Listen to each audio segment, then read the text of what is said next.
This is your guide to book publishing. Everything you want to know but didn't know what to ask with your host, Dr. Judith Briles. On the show today, you'll find out where book publishing is going and how to take advantage of it. How to identify and avoid publishing predators. What opportunities are emerging as the book trade evolves in new forms. How to avoid losing money and much, much more. Join us now as a variety of publishing pros will deliver insights and strategies to take the author to the next level of publishing. It's your guide to book publishing. Everything you want to know but didn't know what to ask. Brought to you by Author U and The Book Shepherd. And now, here's your host, Dr. Judith Briles.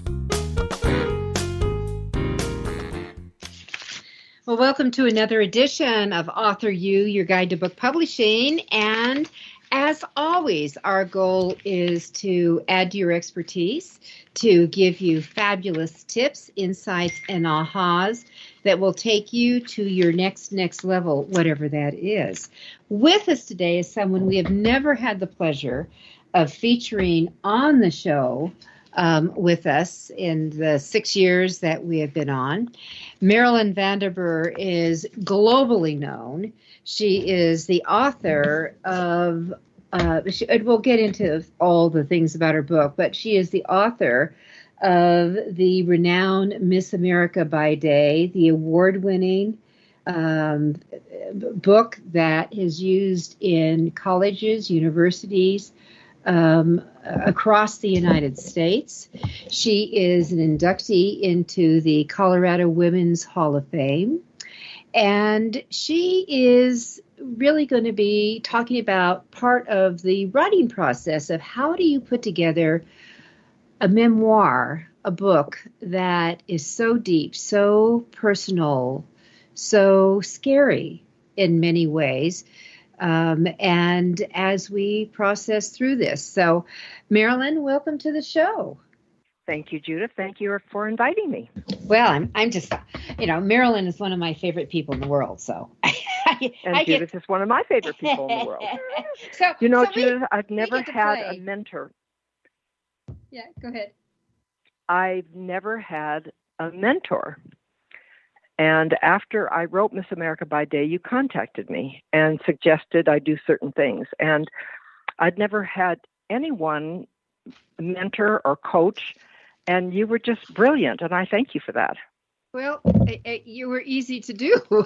It's so much fun to work with people that number one are coachable. I'm sure, Marilyn, you mentor people all over the world, wherever you go. I mean, I remember coming down an escalator, and we were at the Philadelphia airport. I don't know if you remember it, but we were coming down, and when people recognized who you were, it was like, the herd started approaching, and and the herd started coming. I mean, we were having this lovely chat going down. Marilyn was going back to be a judge for the Miss America pageant. I was there because I was on the advisory board of the Miss America pageant, and I was the speaking coach for Miss America, whoever she was going to be that year. And it was phenomenal to see this group. And what we're talking about is impact. What happens as you listeners, as an author, in your heart of heart, you have a book that is important. You know that you're not alone in what you're revealing, what you're sharing, what your solutions, your insights are. You're not alone, and many should hear it. But what happens when they do? What happens when they do? And all of a sudden, you become the celebrity. So, Marilyn, what was happening when all that came about? Well, I became a celebrity when I became Miss America. People younger than 50 will not remember this, but in 1958, when I was crowned, it was the most watched show of the year. There was no Super Bowl. Well, that will take care of that. It was on NBC, and everybody sat down and watched it. So instantly, I became known. And then during the year, I traveled throughout America. I never wanted to be Miss America. I couldn't figure out. So when I was a sophomore in college, I was a Pi-Phi at the University of Colorado. And the only way you could get out of a meeting is if you had a long distance phone call. And my now husband, Larry, was calling me from his college, so I got to leave the meeting. And after the call, all the girls are leaving for their coffee dates, and two of the last girls out said, "Oh, by the way, you're our nomination for Miss University of Colorado." I didn't even know that was the local Miss America pageant. And I said, "Well, thank you very much, but I don't want to do that." And they said, "Well, the meeting's over. The name has to be turned in tomorrow, so be a good sport." And I said, "Well, what do I have to do?" And they said, "Well, just walk down the runway." And then I saw them kind of looking at each other. And I said, "What else do I have to do?" "Well, talent." And I said, "What would I do for talent?" And they said, "You'll think of something." And then I saw them looking, and I said, "What else do I have to do?" And they said, "You have to appear in a swimsuit." And I said, "Cannot, will not, can't do that." And they said, "Well, it's backstage, just in front of the judges." And I thought, and that was true at the University of Colorado. That wasn't true for Miss Colorado or Miss America. And I said, okay, so that was like April. And I became Miss University of Colorado. In July, I was Miss Colorado. And the first week of September, as a sophomore in college, I was Miss America. It was not in my plan. I was on the ski team. I rode horses. Pageants were just not my deal. It wasn't in your MO at the time. It wasn't. And the head of the pageant, so I was crowned on Saturday night. Sunday, there was a huge press conference. And then we went from Atlantic City to the Waldorf Astoria in New York with a limousine and police escorts, which meant we stopped traffic. The police would stop traffic because Miss America was coming through New York. So we checked in at the Waldorf on Sunday, and I'm guessing 1:00-ish. And the head of the pageant said, "Honey, you just go upstairs and put on your prettiest outfit and you come right on down." So I put on something nice and I went down, and she said, "You're going to address the National Mayor's Convention." I said, "I am?" And she said, "Yes, they're in the ballroom right now, and your mayor is getting ready to introduce you." I said, "What will I say?" She said, "Anything you want to, dear." I said, "I can't do that." And she said, "Of course you can, honey. You're Miss America." And that's how my year started. There was no coaching. No one ever gave me a thought. No one ever gave me a clue. No one ever gave me a suggestion. I was just thrown into the water and expected to swim. Wowza. And of course, when I was involved, while you were the year that you and I were back there at the same time, where you were a judge during that time, I was sitting in the audience because I had the list of the top 10 women who were going to be identified and going down to them. And literally, Marilyn, as we got down to the 5, I was dropping them on the floor, the pages I had, because I knew I had to give her a couple of tips before she opened her mouth in front of all those mics as soon as she was off that stage. Yeah, no tips. None. And the final night of when I crowned the new Miss America, I had a 3-minute talk. 3 minutes is a very long time. And there was no teleprompter. I had spoken on Wednesday, Thursday, Friday, and on Saturday night, again, on the most watched show on television, I had to give a farewell speech. And I just couldn't put it together. And about 10 nights before, I was just turning off my light, and all of a sudden an idea came. I wrote it down. I never changed a word. It was exactly what I wanted to say. And I was really proud of it. Mm-hmm. And the idea was? We're talking 60 years ago. The idea was the cities may blur in my memory, but you, the people, have become a part of me. I will remember the little old lady in South Carolina who said, "You truly are a Southern belle," which was the highest compliment she could give to a Miss Colorado. I will remember the blind boy who gently touched the face of a Miss America. So I talked about the people I had met that impacted my life that I would always remember. Mm-hmm. Which is so essential. Now, I didn't mention when I introduced you that you're also an Emmy winner. So, so let's talk about your journey when you started writing. When did you feel that you needed to start writing your book? Well, we need to start briefly at the beginning, which I'm an incest survivor from age 5 to age 18. I repressed my memories until I was 24, and then my memories came up. And I became a motivational speaker. I was on television in New York, but I also began speaking and TV in New York, and I was very successful at it, but it left me hollow. I didn't feel any meaning in it. And so one day in New York, my phone rang, and this man said, would you be able to be the keynote speaker for the American Mining Congress in Pittsburgh on May 5th? And I said, let me look at my calendar. I thought, okay, opening keynote speaker. Let's see. I wonder what that means. Okay, so I went back and I said, yes, I'll be there. So I get there. I'm 22, maybe. Mm-hmm. I walk into the room. There's not a woman in the room, and no one under the age of like 55. These are all the most successful people men who own their own businesses. And I'm going to talk about the importance of having goals. I just thought, please. And I can't, this is just swallow me up, please. I can't do this. And I thought, well, you're going to have to. I got a standing ovation, which you did as Miss America, so I didn't think much about it. But I had 5 letters after that of men asking me to come to their communities to address different organizations. And one speech became 5, and 5 became 100, and 100 became 10,000.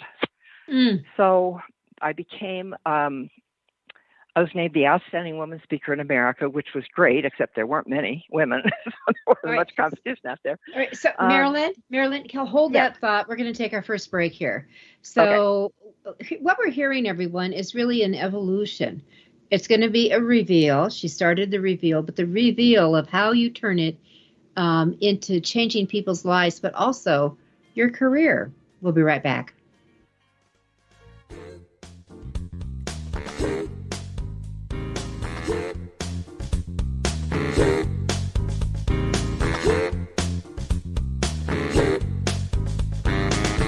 This is your guide to book publishing. Everything you want to know but didn't know what to ask. With your host, Dr. Judith Briles. And we'll be right back with more great information right after these.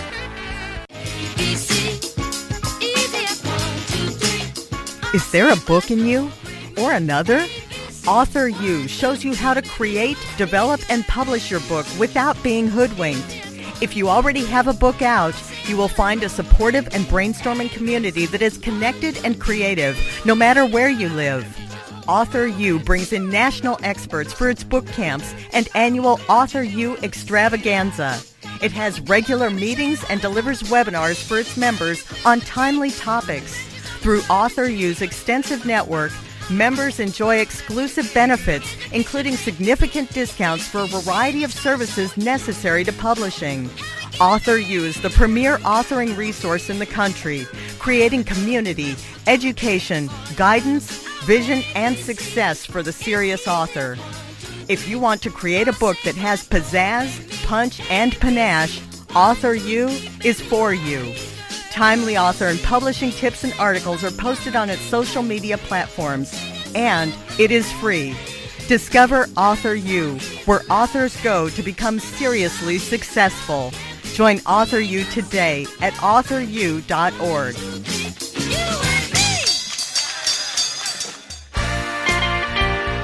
Welcome back to your guide to book publishing. Everything you want to know but didn't know what to ask. If you want to write and publish a book, if you want to be successful as an author, your guide to book publishing, everything you want to know but didn't know what to ask, is for you. Stay tuned and you'll hear about statistics, scenarios, and strategies on what to do now to get you published. So let's get back to the show. And here again is your host, Dr. Judith Briles.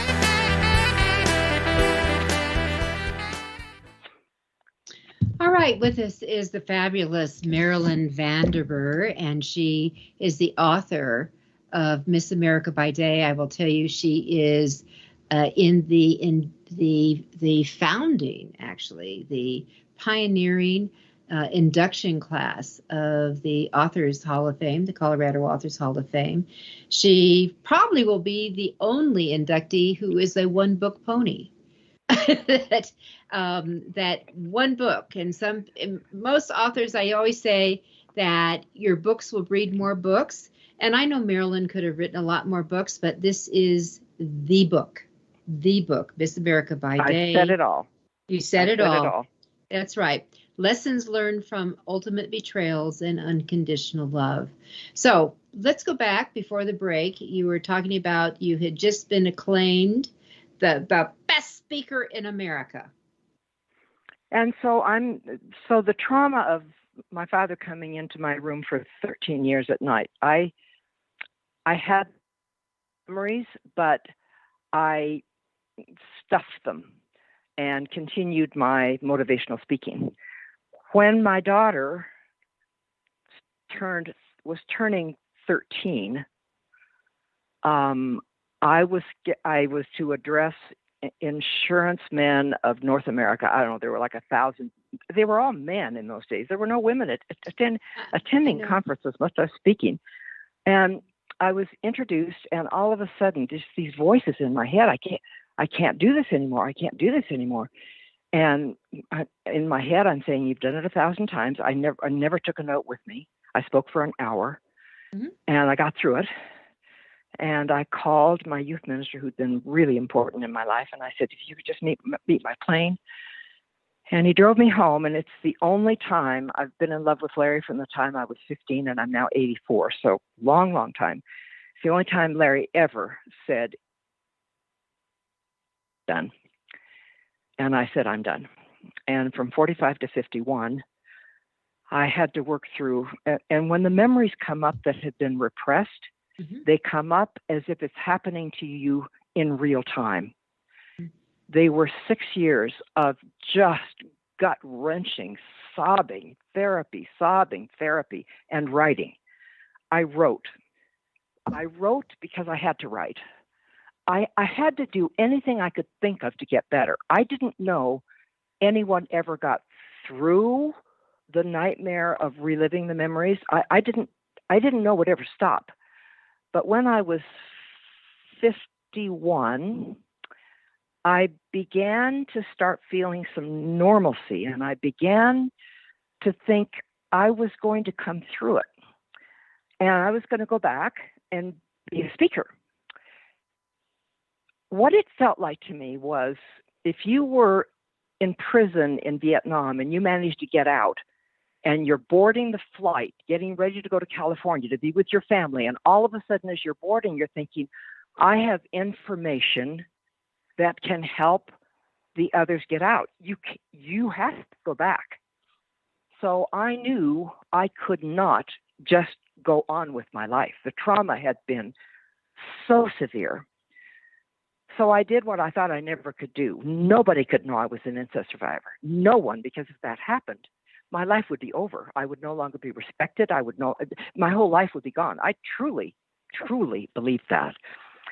But I went to a child center here in Denver, and I had to tell two men that I was an incest survivor, one of the hardest things I've ever done. And I said, I want to establish an adult survivor program. No one can know I'm behind it. My name can never come up. But this journey was way too hard for me.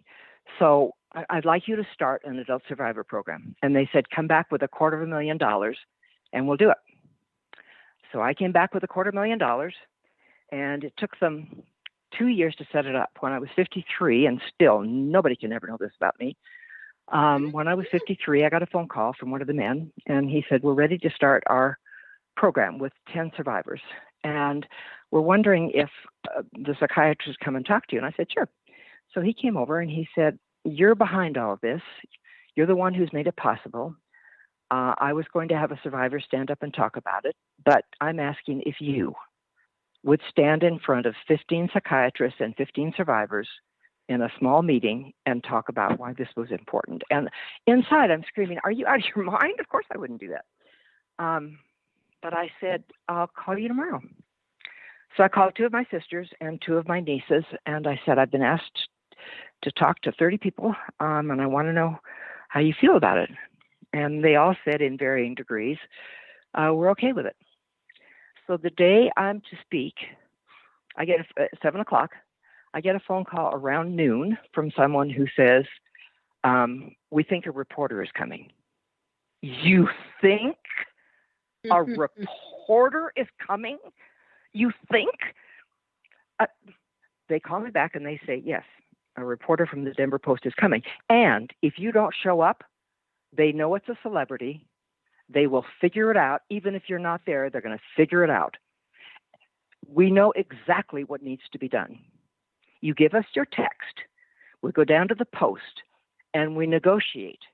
We will tell the Denver Post who it is if they will print only your words.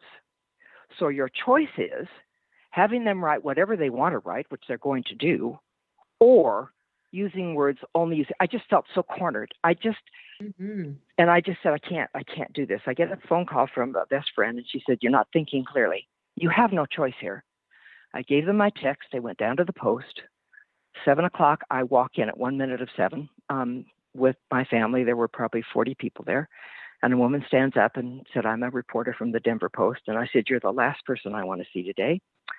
And the next morning, it was on the front page of the Denver Post. And the next morning, it was on the front page of the Denver Post and the Rocky Mountain News. And that second day, reporters were calling me. A reporter called me and said, they're calling your sisters. And I called my sister Gwen. I'm the youngest of 4. She's the eldest. And I said, Gwen, if you want to talk about this, don't do it in Denver. Do it where you're living in San Francisco, because we're never going to get off the front pages. Her story appeared the next morning on the front page with my picture. I was so upset. Jennifer had just come home from her sophomore year at Duke. I said to Larry and Jennifer, I have to get out of here. So we went to the track and we were running around the track, and this woman stopped me. And she said, we're so proud of what you're doing, Marilyn, and we're so grateful. Your sister came forward this morning. I had not been happy about that. And I said, really, why? And she said, because yesterday on our most popular radio talk show, people were calling in and saying, why should we believe her? Now that your sister has come forward, they will have to believe you. I looked at her and I said, if people are not going to believe 53-year-old me, then who is going to believe a child? I went home. I called both newspapers, 4 television stations, and I said, let's get to work.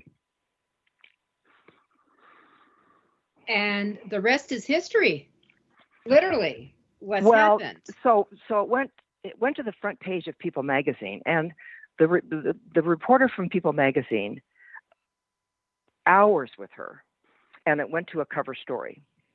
And the second it came out, she called me and she said, we have 5 weeks to get a book out because someone's going to write a book of your story. We have 5 weeks. And I said, there will be no book. There will be no book. There will be no movie producers. I had 12 movie producers calling me, publishers calling me. There will be no book.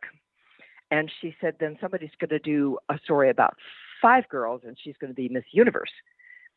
And I went out the back door and I took a long walk. And I thought, you know what? People are going to do what they're going to do. But for me, there's no book. And I said, absolutely not. So I began speaking. I was asked to testify in front of a Senate subcommittee. And I said, I need to know what that means. Well, there'll be 3 people, 3 senators on one side and 3 of you on the other side. And I said, I think I could do that. That was true. What they didn't tell me is that there were 900 people behind me. The National Convention of Children's Advocacy Centers. And I had like 30 requests to speak in 30 different states. And that's how I began speaking. And I've spoken for 30 years. But still no book. Still no book. Well, you just, and the thing is, someone could have done other books, but, who knows what would have come of any of that, because it wouldn't have been sanctioned by you, and it probably could have been stopped easily at that time, would you say? I didn't write a book for 11 years. I didn't write a book until I was 65. I had spoken to so many conferences and meetings in those 11 years. I would do 4 cities a week. I was just going. Average size audience, 600 to 1,000. And I began to see a book in my mind and how educational it could be. I talked to my families. Well, I had, for instance, the Mayo Clinic asked me to address their doctors, and they said, 2 may come, 250 may come. Well, 250 came. And I spoke to judges. I'd spoken to just such a wide variety of groups. And I wrote a letter to both sides of my family, and I said, this is what I want to do. And I enclosed letters from the Mayo Clinic and the National Judges Association. And I said, I'm educating. I want to tell my story in an educational way. And again, with varying degrees, all of them said, it's okay. And so I started going to Vail. We have a condominium in Vail. Without Vail, I would not have written the book. I left, I wrote from Tuesday morning at 5 o'clock. I wrote for 12 hours, Tuesday, Wednesday, Thursday, every week. It was off season, so there was no one in my building. I had complete quiet. I had 5 boxes of fascinating research. To me, the reason I kept speaking for so long is, and this will shock you, 14-year-olds comprised of sex offenders of any age group. 14-year-olds. Did I speak? You bet I did. Did I tell parents go home and talk to their children? You bet I did. Did they go home and talk to their children? They did. One man came up to me after a banquet. He was in a tux, and he was just such a good-looking older man. And he said, "Okay, I get it. I don't know how to do it. I don't know how to start." And I said, "Well, what if you started by saying, last night I attended a banquet, and this woman told me that this is a conversation I need to have with you kids. I'm not comfortable with it. I hope that you'll be more comfortable talking to your children, but here we go." I said, "Can you do that?" He said, "I can do that." All right, Marilyn, let's hold it on that, and we'll come back on our next break with I Can Do That. This is Author You, your guide to book publishing. With me is Marilyn Van Derbur, and we're talking about the journey to how she wrote her one and only sensational book.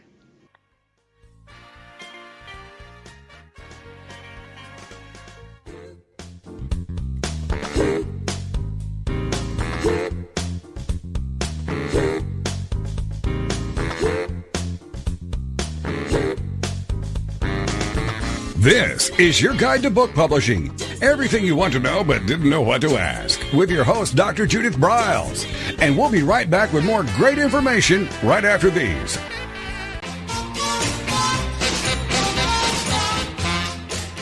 Discover the power of you and your book at the Judith Briles Unplugged events.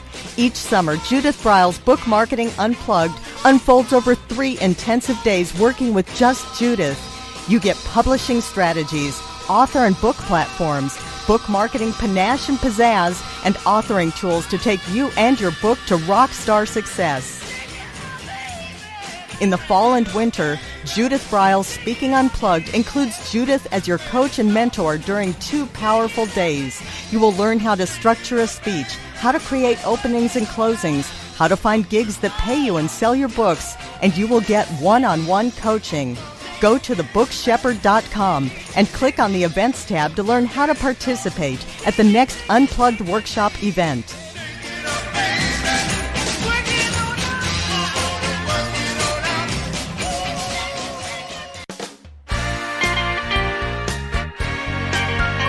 Welcome back to your guide to book publishing. Everything you want to know but didn't know what to ask. Coming up, you'll hear more about statistics, scenarios, and strategies on what to do now to get you published. So let's get back to the show. And here again is your host, Dr. Judith Briles.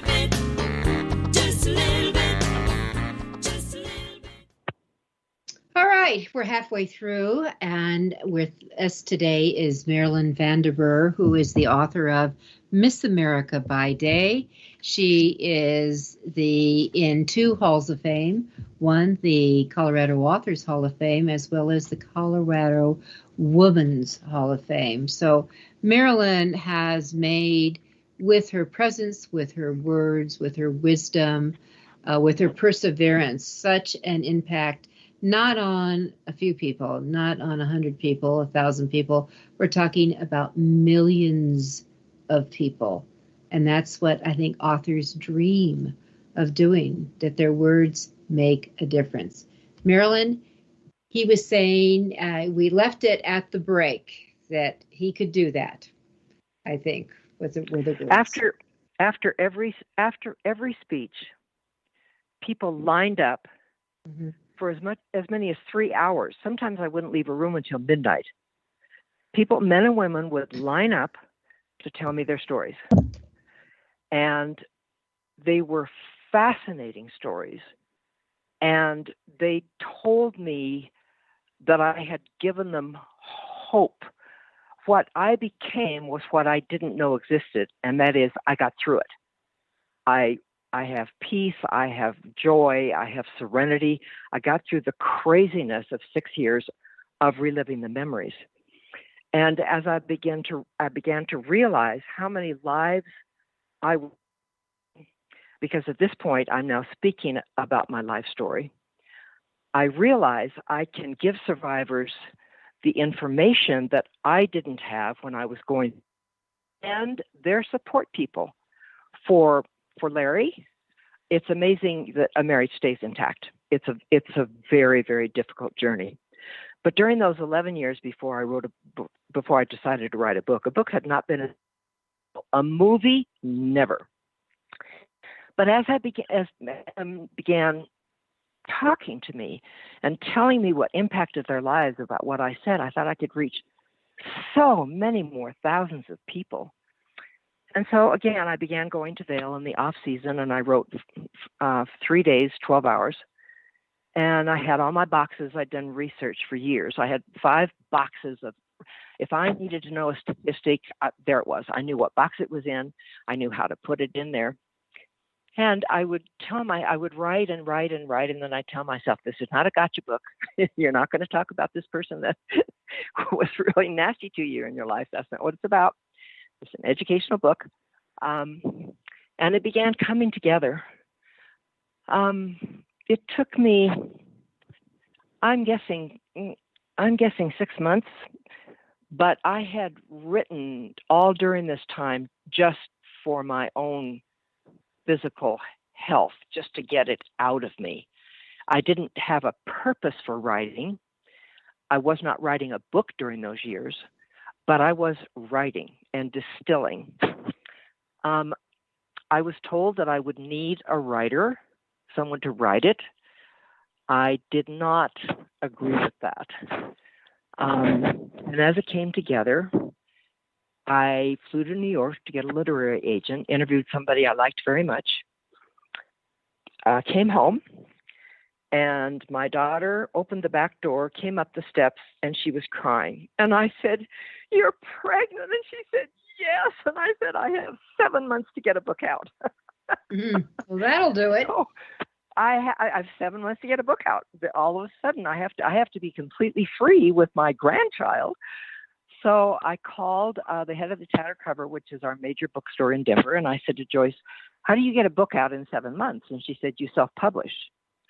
Self-publish? I'm going to be in New York. No, not if you want to get it out in 7 months. She said, "This is who you call." So I called this woman, and we talked, and I said, "Okay, it's a deal." Larry came home. Larry's an attorney. My daughter's an attorney. My son-in-law's everybody's an attorney. I had called an attorney at my daughter's law firm, and her name was Julie. And I said, "Julie, I'm going to ask you to be on the phone. You're just going to say yes, yes, yes, yes, because I want to sign with this woman. And then I will write you a letter saying I don't hold you liable for anything." Larry comes home, and I said, "Jennifer's having a baby." And I signed a book contract. Larry said, "You signed a book contract? I want to see it." I said, "Never. You will never see it. Never. That's not happening." And so I wrote the book and sent it to this woman who gave it to an editor. The editor wrote back her comments and some passages she had changed, and one long example that she had taken out, and it is a long example about me in a hotel and finding out that I'm the only person in the hotel. I couldn't lock the door. It's a long story, but it lets you see inside the mind of someone who has for 13 years. And it lets people understand the craziness in your mind that you can go through. I thought it was really an important thing to keep in the book. I couldn't have liked the editor less. My contact, and I said, I'm not asking for any change in money, but I'm not using her. My daughter's just had a baby. She has 3 months of leave, and she and I are going to edit the book. And Jennifer and I would read it. I had never told Jennifer or Larry, nor had they ever asked me exactly what my father did to me. Jennifer and Larry never asked me that question. I handed Jennifer chapter 2, and I said, does this go in or out? And she read it, and she said, it goes in. So Jennifer and I edited, couldn't have been happier with it, published it. When I went to the tattered cover, where what do you call it, a book speech, whatever. Mm-hmm. Book signing. Book signing. Yes. Yeah. I said to the woman, you're going to have like 100 more chairs than you have. And she looked at me like, you're so self-important. Really? We got plenty of chairs. No, we don't have plenty of chairs. They brought in every chair they had. People were standing on the side, sitting on the steps. We must have had 300 people there. And of course, everyone bought a book. I did not seek a newspaper interview. The Denver Post called me and she said, I've read your book. I'm asking if I could interview you about it. And I said, I'd be happy about that. And then the news called and said, we'd like to do it. So I didn't seek any of this, but they came to me. And so I self-published and kept speaking. And after every speech, the book would be for sale. And I would sell anywhere from 100 to 150 books after every talk. It's been probably the most rewarding thing I've ever done is to help survivors understand their process, to help support people, to help families. If you're a mother or your father and your child has been sexually assaulted, this is not just something they get over. I had a woman say, I got very involved in her life. Her name is Tamika. Tamika was raped when she was 8, and her mother said, we've talked to her about it and she's fine. And I said, she isn't fine. And she said, yeah. And I said, may I pick her up after school, please? May I please be involved in her life? In fact, she's on the video that I got the Emmy for. They did a documentary of my life, and Tamika is on that video. Then I put up a website, and anyone could email me. So I had emails from a woman in China. She said, we only have one Western bookstore. I went there, and your book was there in China, Thailand, Iceland, just all over the world. I would get these emails. It was translated. I had a woman call me from Germany. She said, I need you to speak in 4 years at my big national convention. And I said, I'm not flying to Germany. Over the 4-year period, I just grew to love her. I just loved her. And I said, okay, I'll come to Germany. So the book was published in German. I spoke to they were all therapists, which was fascinating. I continued speaking, I would spend 4 to 6 hours a day, every day, responding to people on my website. It was so time consuming. Some people would email me 3 times a day. I would answer 3 times a day because I understand they need to hear from you now, because they have said something unspeakable. And I know I'm not worthy, and I know she'll never respond to me, and just all the stuff that goes on in her head. So you have to respond immediately. My husband got very sick 2 years ago. He almost died. And it was a pronounced long recovery. And I shut down my email website. There are still survivors who have my personal email. And all these people were buying books. Oh, so however many years after my book was published, I had a publisher call me. We'd like to buy your book. I said, I'd love that. Let's talk. Okay. So we talked about 30 minutes. And she said, you kind of have two books here. I said, I know. And she said, the title. I said, the title, Miss America by Day. Could there be a better title than that, Miss America by Day? Well, I said, so are you telling me that if you buy the book and publish it, that you will make those decisions? Well, we'll consult with you, but you will have the final say? Yes. And I said, well, it's been so wonderful talking to you, and I so appreciate your interest, and I will not be doing that. And I don't regret that for 1 second. I don't want somebody taking my words and rearranging them. It just didn't feel good to me at all. So for me, and then you called. You said, you need to submit your book for these awards. And I said, that's ridiculous. This book isn't going to win an award. I wasn't excited the night I was crowned Miss America. When a woman called me, I'm like 65, and said, you just won first place in Writer's Digest book publishing contest. I was jumping up and down like I just won Miss America. That's what I should have done when I was Miss America. That was one of the most exciting, unexpected moments of my life, and I thank you, Judith, for that. You're so welcome. We're just right up to our final break here, but what Marilyn just revealed to all of you is how imperative, especially when you have memoirs in place, how imperative it is to take control of your words, of your storytelling, of how you do your reveals. And one of the things that happens when you turn over to a traditional publisher, is you get pushed into the background. They really don't care a heck of a lot. They may consult with you, but they can change anything. And that is always not a good deal. We'll be right back. This is Judith Briles.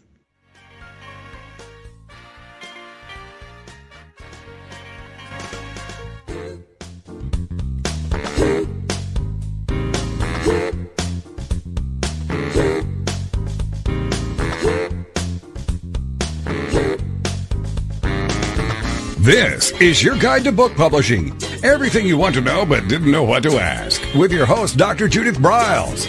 And we'll be right back with more great information right after these.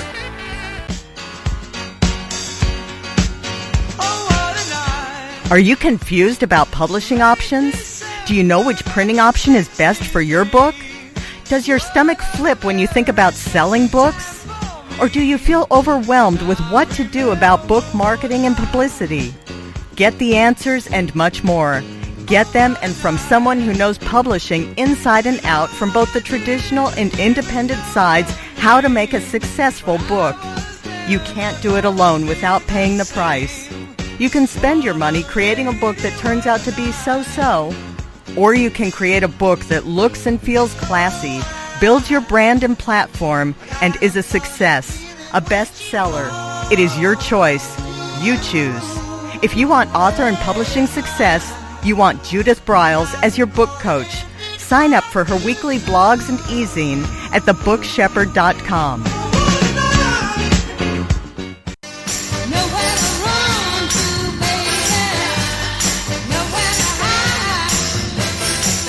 The book shepherding concept is simple. The publishing world is changing, and so must you.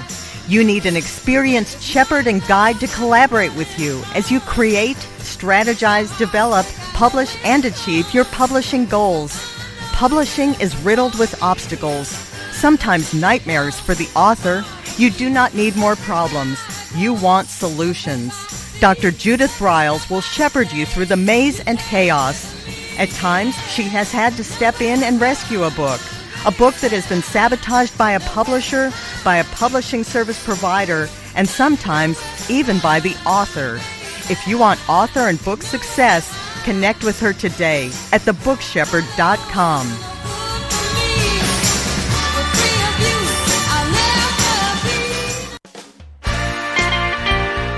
Welcome back to your guide to book publishing.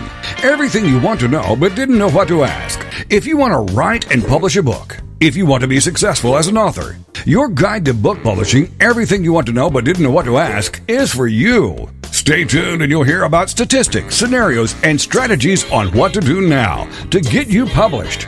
So let's get back to the show. And here again is your host, Dr. Judith Briles. With us is Marilyn Van Derbur. She's the author of Miss America by Day, the first prize place grand winner in the Writer's Digest national competition when it finally came together. And she did really an amazing reveal when she shared that here she had a national publisher that wanted to do this and that, and she was signing, and then she realized, this is the wrong fit. And I think the courage of an author to be able to say, to break away from, let's say, New York, the goal so many authors have is to be published by a New York publisher, to say that this is the wrong fit because my words won't come out the way I want them, that even my title may be totally altered. Because it doesn't fit into with their game plan. It takes a lot of guts and courage, and your book. So, Marilyn, what I would love to do is go through. If you were sitting across from me, and I was a newbie, and I was thinking of doing my life story, my memoir, what would be some of the things that you tell me to start in putting it together? 1 through 10. Oh, good. 1 through 10. Yeah. What is your intention? Okay. That's exactly what you need to do. What is my intention? I did not write my book so people would learn more about me. I wrote my book so people would know more about themselves. So that whatever is in there, you're reading it, it's causing you to think about yourself. Towards the end, where it's very educational, like Why Don't Children Tell, you're writing to people who have children in their lives who need to have more understanding. A woman said to me, "Why did you want to ruin your father's reputation?" I came from a beautiful family. My father was. This was really important. My father's obituary was on the front page of the Denver Post. A businessman's obituary usually doesn't run on the front page. He was extremely successful.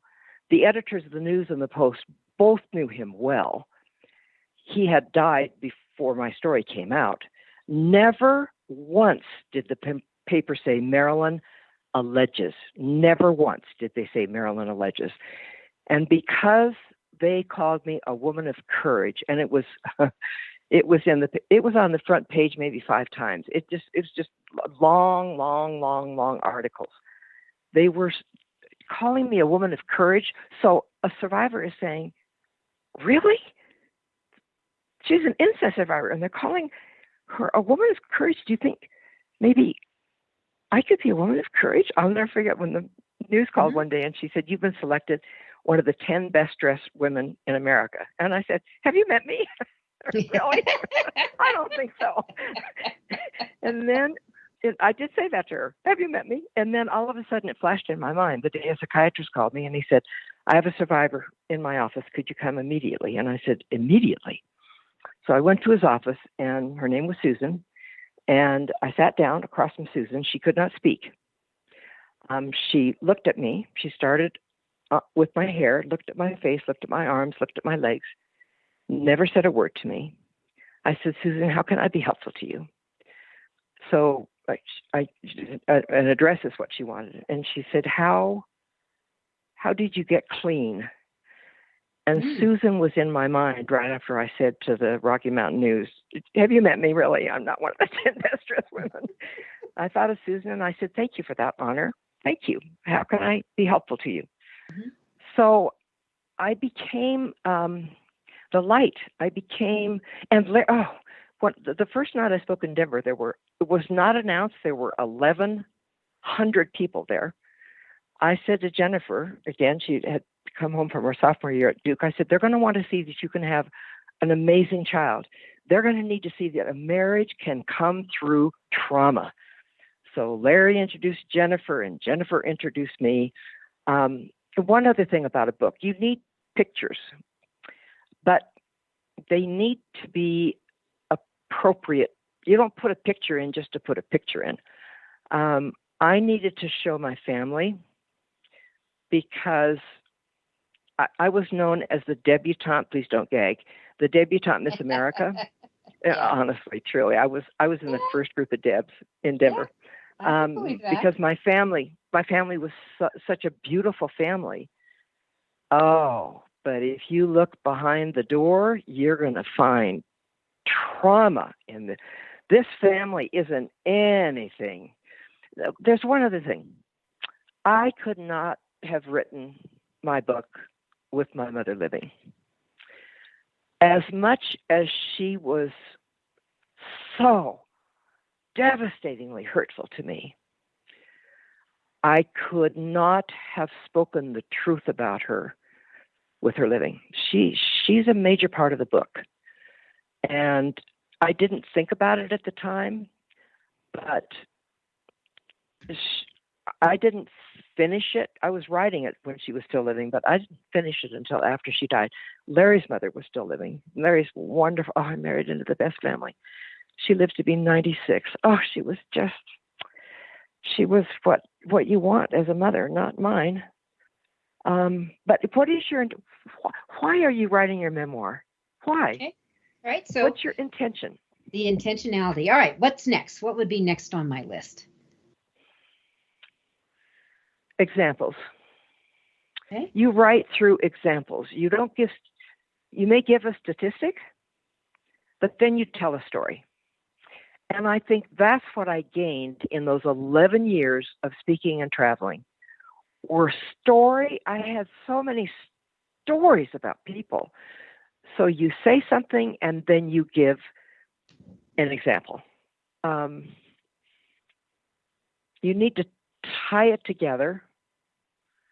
You need to end it with power. Trying to think. Oh, I think I ended mine by saying, I think I said my life has been truly blessed. And a woman said to me, you've just told us about this incredible trauma you've been through and your life is truly blessed. I said, yes, my life has been truly blessed. I have the most incredible husband ever, a daughter that just brings me joy. Yes, my life is blessed. Did I have trauma? I wouldn't want to live my life again. I don't want to go through that again. But that does not mean that my life wasn't filled.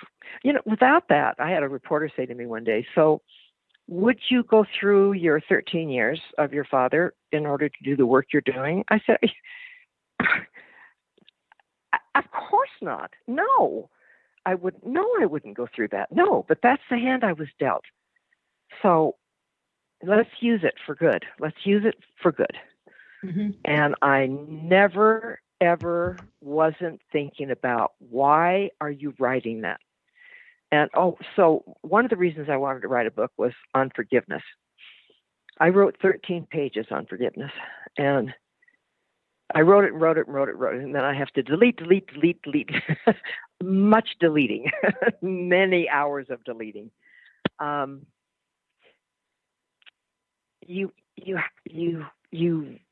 write it, and then you look at it and say, I can pare that down. And yet the story of the hotel, that night at the hotel, the reader needed to go through every minute of that night with me. It was so terrifying to me, so that no one again will say, well, she was raped, but she's fine. No. She may have come through it like I did after 6 intense years of every kind of therapy you can think of, but it changes our lives forever. Mm-hmm. And for this woman, my daughter was raped when she was 8, and she's fine. No, she's not fine. She was Black. I got Maya Angelou's tape of when she was raped when she was 8, and I ran it fast forward.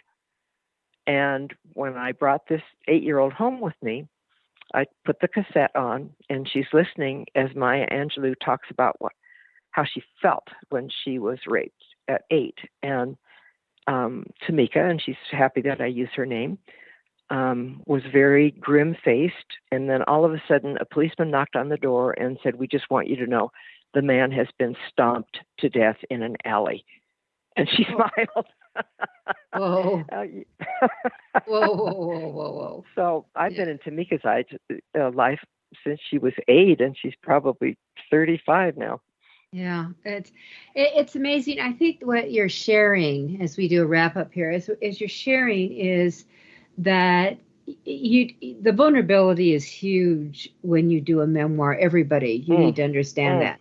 As an author, number one, as an author, when you go out there, whether you're talking about nonfiction, how to build your business, where you're talking about nutrition, where you're doing your storytelling as these amazing fiction authors that have these wild ideas that I never can understand where they come from, but they're amazing, that you're vulnerable. And I think that because people take shots at you, let me tell you that it's amazing what can happen.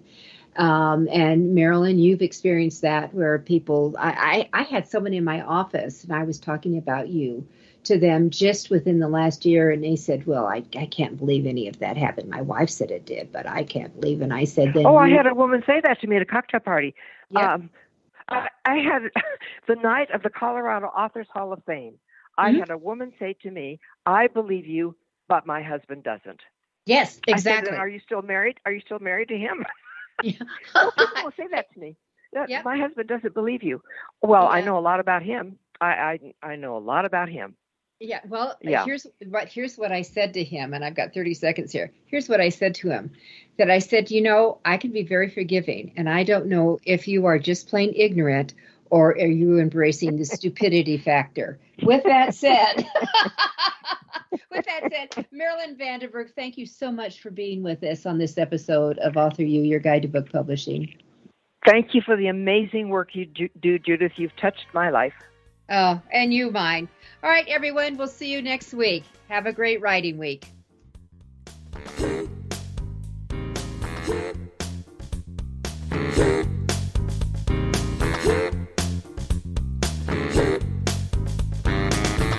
Thank you for being a part of Your Guide to Book Publishing. Everything you want to know but didn't know what to ask. With your host, Dr. Judith Briles.